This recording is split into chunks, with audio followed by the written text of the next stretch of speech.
Ito ang DZXL 558 Tatak RMN.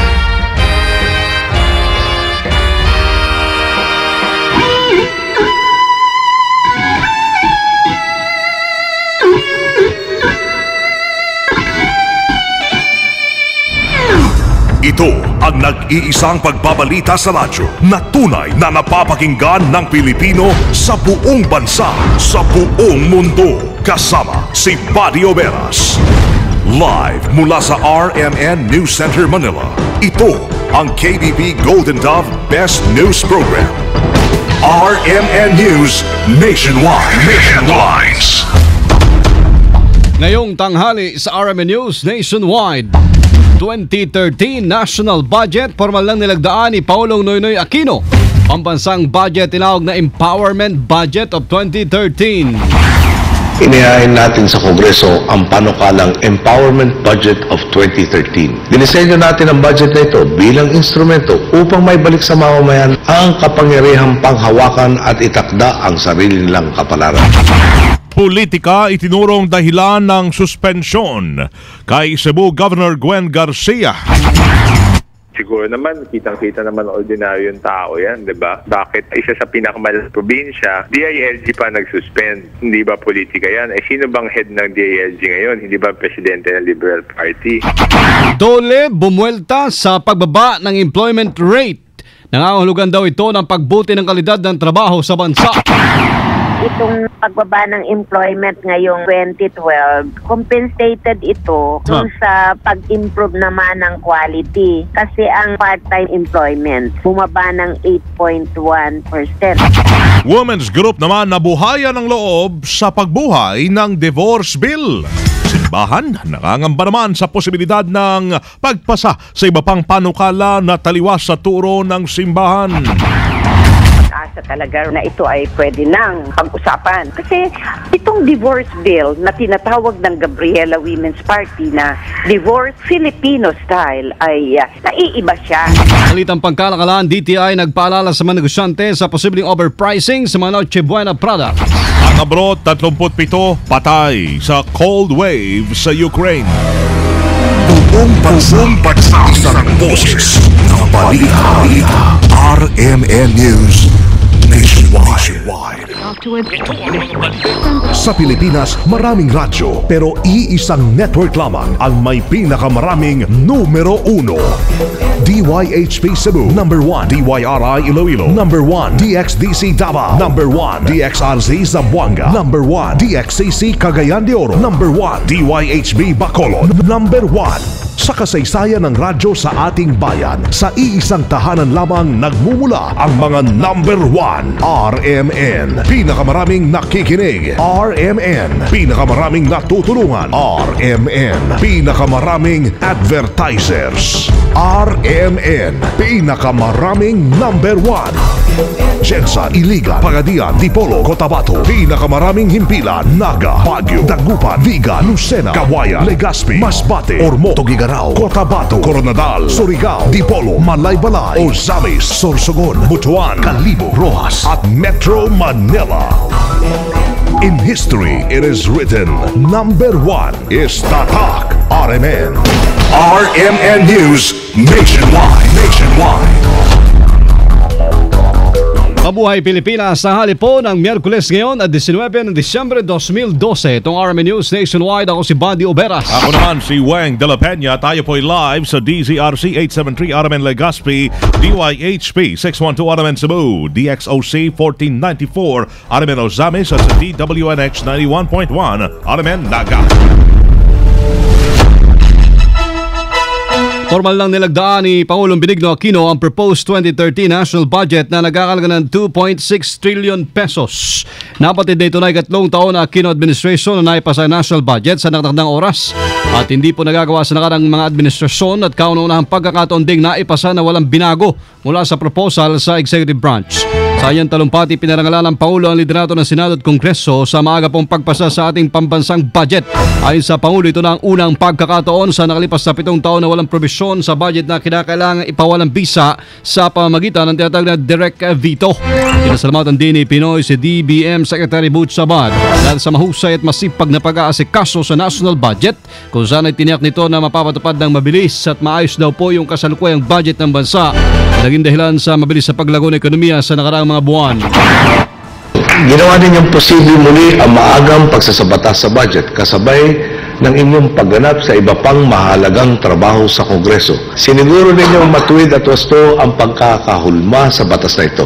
Kaya nga po, sa unang pagkakataon, makalipas sa mahigit 7 taon, walang probisyon sa budget na ito na kinailangang ipawalang bisa sa pamamagitan ng direct veto. Nais ko rin pasalamatan ang mahuhusay at masisipag nating opisyal at kawani sa makagawaran at ahensya, partikular na si Secretary Butch Sabad at ang Department of Budget and Management. Hindi lamang ninyo masusing inihanda ang pambansang gugugulin para sa taong 2013, siniguro ninyo ring napapatupad ng mabilis at maayos ang kasalukuyan nating budget. Isa sa mga naging pangunahing dahilan sa mabilis na paglago ng ating ekonomiya sa nakaraang mga buwan. Ang budget ay tinawag ng Pangulo Empowerment Budget of 2013, kung saan dinesisyon anya ito o dinisenyo anya ito bilang instrumento na ibalik po sa mamamayan ng kapangyarihang panghawakan at itakda ang kanilang sariling kapalaran. Nilahad din ng Pangulo ang 5% o prinsipyo na magsasatuparan sa tinatawag niyang empowerment. Una, ang pagpapalalim sa ating social contract with the Filipino people. Sa pamamagitan ng budget na ito, sinimulan natin ang paggamit sa program budgeting approach upang itutok ang kaban ng bayan sa mga programa at proyektong lilikha ng oportunidad at lalaban sa kahirapan. Muli din natin ginamit ang zero-based budgeting para purgahin ang mga maaksayang gugugulin. Sa pamamagitan ng mga reforma ito, naiangat natin ang nakalaang pondo para sa social services at economic services. Kalawang prinsipyo, ang pagpapabilis sa pagpagtupad sa mga prioridad na programa. Ang ikatlo pong prinsipyo, pagpapatibay ng pananagutan upang mas maiging maipatupad ng mga pampublikong institusyon ang kanilang mga mandato. Sa ilalim ng ating pong administrasyon, pinasimulan natin ang bagong tradisyon ng pagbiyak sa mga at pagdedetalye sa bawat programa at proyektong pinupondohan. At ang ikalimang prinsipyo, ang pambansang gugulin na ating isinabatas ngayon ay dinisenyo kasama ng mamamayan. Si Paulong Noy, kaugnay sa formal na paglagda sa 2013 National Budget. Matapos maisilbi ang suspension order na inilabas ng Malacanang kay Cebu Governor Gwendolyn Garcia, papalitan muna ito sa pwesto ni Vice Governor Agnes Magpale habang nakasuspindi ito ng 6 na buwan. Kaninang alas 8:40 ng umaga, dinala ni DILG Regional Director Ananias Villacorta sa Cebu Provincial Capital ang kopya ng kautusan. Pero hindi na ito naiabot pa kay Garcia dahil wala ito roon. Hindi naman ito pirmahan ng kanyang sekretary at inilagay na lamang sa pintuan ng opisina ng gobernadora. Nag-ugat ang suspensyon sa umano'y usurpation of authority o pang-aabuso sa kapangyarihan na isilampa ng namayapang Vice Governor ng Cebu dati na si Greg Sanchez. Politika ang nakitang dahilan ng United Nationalist Alliance sa pagkasuspindi kay Cebu Governor Garcia. Ngayong araw, pinatupad mismo ni DILG Secretary Mar Rojas yung pong suspension order ng Malacanang kay Garcia na nagmula sa reklamo laban sa gobernadora noong 2010. Kaugnay naman ay pag-abuso sa kapangyarihan at hindi paglalabas ng pondo na tanggapan ng vice-gobernador. Kapatid na mismo ang namayapang si Vice Governor Greg Sanchez nga nagsampa ng usurpation case laban kay Garcia. Sa interview ng RMN kay una, Secretary General at Navotas Congressman Toby Chanco, timing sa eleksyon ng suspensyon kay Garcia, lalo na tumatakbo ito sa ilalim po ng kanilang partido at kalaban ito sa pagkakongresista ang pambato naman ng Liberal Party. Ayon kay Chanco, nalulungkot ito dahil tila bumabalik na naman ang dating politika kung saan ay tinatanggalan ng kamay ang mga kalaban na administrasyon. Kaya naman hindi may iwasan ni Chanco na sabihin na bumabaliko na ang ipinangakong tuwid na daan ng pamahalaang Aquino.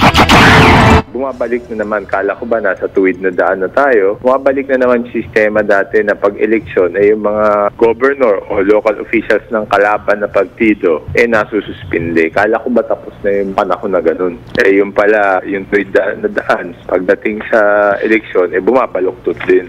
Siguro naman, kitang-kita naman ordinaryong tao yan, di ba? Bakit isa sa pinakamalaking probinsya, DILG pa nag-suspend? Hindi ba politika yan? Sino bang head ng DILG ngayon? Hindi ba presidente ng Liberal Party?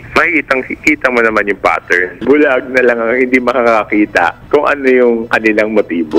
Posible naman na maghain ng kampo ni Garcia ng motion for reconsideration laban sa nasabing na suspension order. RMN Nationwide Report. Ay pa rin ang balitang yan na bagong Cebu Acting Governor handang harapin ang bagong responsibilidad. Kasama natin sa balita, Ken Galinea ng RMN Cebu. RMN Report. Na-serve na ang 6 na buwan na suspension order laban kay Cebu Governor Juan Garcia bilang penalty matapos mahatulang guilty sa kasong usurpation of authority laban sa kanya. Pinanumpa na rin ni DILG 7 Director Ananias Villacorta si Vice Governor Agnes Magpali bilang acting governor sa loob ng 6 na buwan. Habang magiging acting vice governor naman si Provincial Board Member Julian Daan o mas kilala sa TEBA ng Arlimin Production Center. To Governor Gwendolyn F. Garcia, Province of Cebu, Provincial Capital Cebu City, re-implementation of the decision of the Office of the President in OP case or Office of the President case number H-383 entitled Gregorio G. Sanchez versus Gwendolyn F. Garcia. Date December 18, the date of date of the memorandum. In the above entitled case, the Office of the President rendered the decision on 17 December 2012, the dispositive portion of which reads, wherefore, foregoing premises considered, responded Governor Gwendolyn F. Garcia is hereby found guilty of grave abuse of authority and is meted out the penalty of 6 months suspension from office. So ordered. Si DILG 7 Regional Director Ananias Villacorta, ayon kay Magpali, magpapatupad dito ng ilang reforma sa Kapitolyo at gagawin ang pag-review sa budget ng pamalaan upang masiguro na ginagamit sa tamang prioridad ang pera ng gobyerno. We have to assess the financial situation of the provincial government. We should, I think, review all transactions entered into by the provincial government. The third one, I was thinking that this is rather contentious as of now. I want to revisit the budget. Kaya nga itong priorities ba, no? And I'd like to assure everybody, board members, employees of my co-workers in government, dili kita madinungtanon. Wa sa mo anhi, mo asumer para manggukod.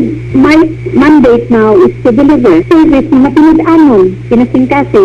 Mauman niya ang call. Si Acting Governor Agnes Magpali. Samantala ayon naman kay Board Member Teban Daan, bagamat hindi niya inaasahan ang ganitong pangyayari, ay nakanda ito sa magiging bagong responsibilidad bilang presiding officer ng Cebu Provincial Board. Bilang kaalyado ni Governor Garcia sa One Cebu Party, makikipag-usap din ito sa gobernador para sa kanyang magiging susunod na mga hakbang. Wapa ko masayod kaya mo na nga ako lang istoryan si Acting Governor Magpali. No, kung unsay mga gibuhaton ning Vice Gobernador kay ako mo concentrate sa kauna kong pangampanya sa akong distrito, no? Kung unsay mga gibuhaton sa Vice Gobernador, wala na itong buhaton, nga niya magkikistorya ko ni Ma'am Gwen, no? O ni Attorney PJ ba? Kaya naman ko sa One Cebu. No? Makisabot ko sa partido, bunsa sa angay na kong buhaton. Si Provincial Board Member Teban Daan na ngayon ay Acting Vice Governor ng lalawigan ng Cebu. Kasama mo sa Arimen Cebu, Ken Galinea, Tatak Arimen. Minaliit naman ng Department of Labor and Employment ang ipinalabas na report ng NSO o National Statistics Office kaugnay sa pagtaas ng unemployment rate nitong nakarang buwan ng Oktubre. Sa interview ng RMN kay Labor Secretary Rosalinda Baldos, ang nasabing NSO data ay mas mababa kung tutuusin sa 7% unemployment rate na naitala sa buwan ng Hulyo. Batay sa report ng NSO, umangat ng 6.8% ang bilang ng mga walang trabaho na Pinoy, katumbasoyan 2.8 milyon ng mga kababayan ho natin. Habang bumaba naman sa 37.7 milyon ang bilang ng mga may trabaho mula sa 38.6 milyon nung nakaraang taon. Ngunit sinabi ni Baldos na ang pagbaba ng employment rate ay nagpapakita lamang na bumubuti na ang kalidad ng trabaho dahil mas marami na ang may full-time job kesa sa part-time. Itong pagbaba ng employment ngayong 2012, compensated ito kung sa pag-improve naman ng quality. Kasi ang part-time employment bumaba ng 8.1% ngayong taong ito at ang equivalent noon ay 1.156 million na employment. On the other hand, yun namang full-time employment ay tumaas. Yung wage and salary na ibig sabihin ay mas secured, mas stable ang income. Samantala, isa naman sa nakikitang rason ng NSO ng pagtaas ng unemployment rate nitong nakarang buwan ng Oktubre ang epekto ho ng mga nagdaang bagyo. Ang sabi sa interview ng RMN kay NSO Administrator Carmelita Ericta, isinagawang nasabing pagtataya sa panahon ng tag-ulan kung saan ay apektado ang sektor ng agrikultura. Ngunit ayon pa kay Ericta, hindi naman ganun kalaki o kalala ang unemployment rate sa ating bansa. Yun yung panahong ito. Kung maalala nyo, dinaanan naman ho tayo ng mga bagyo at yung mga salanta na nangyari. Kaya nung nagbilang tayo ng mga may trabaho, nung mga panahong yun, yun sa apektado yung ating agrikultura. Kung totoo, hindi naman ho statistically significant yung ating unemployment rate. Sina DOLE Secretary Rosalinda Baldos at NSO Administrator Carmelita Ericta sa interview ng RMN. Nabuhay na loob ang Gabriela Women's Party List Group kasunod ng pahayag ni House Speaker Sonny Belmonte na posibleng isunod na rin divorce bill matapos maisabata sa Reproductive Health Bill. Sa interview ng RMN kay Party List Group Congresswoman o Woman Luz Biminda Ilagan, kumpiyansa ito na hindi na mabibinbin sa Kongreso ang kanilang panukala na tinawag nilang divorce Filipino style, lalo't iba ito sa diborso sa ibang bansa. Pero ang divorce na aming sinusulong ay hindi pwedeng overnight, no? Merong proseso na dadaanan, lalong-lalo na dun sa hindi pa hiwalay. Yung katulad nung sinabi kong inabandon o kaya biktima ng marital infidelity. Kaya ito ay mga kondisyon na aming nilatag para hindi basta-basta na makaisip lang na humiwalay. Ito ay solusyon para dun sa mga tao, mga kababayan natin na may ganitong problema. Harapin natin, marami sa ating kababayan matagal nang hiwalay at hindi nga nakakausa dahil walang divorce dito sa ating bansa. RMN News Negosyo. Muli po nagbabala ang Department of Trade and Industry sa mga negosyante na mag-o-overprices sa mga Noche Buena products. Ayon sa DTI, bibigyan ng karampatang kaparusahan ng mga negosyante na mapang-abuso na magtataas sa presyo ng Christmas foods lalo pat ilang araw lamang Pasko na ho. Una nang tiniyak na ahensya na walang magaganap na pagtaas sa presyo ng mga Noche Buena items. Makikita naman sa website ng DTI na www.dti.gov.ph at ilang mga pamilihan ang kanilang suggested retail price.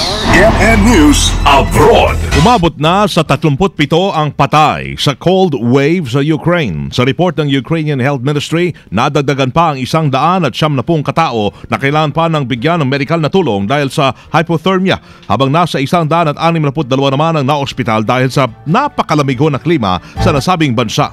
Nagtayo naman mahigit 1,500 mga center sa buong bansa ang kanilang gobyerno para magsilbing tahanan sa mga walang bahay. Patuloy ho ang pagulan ng yelo doon sa kanilang bansa na yan. Bumagsak sa 70 degrees Celsius ang temperatura sa Ukraine. Live mula sa RMN News Center, Makati City, Metro Manila, Philippines. Ito po ang RMN News Nationwide ngayong Miyerkules ng tanghali, December 19, 2012.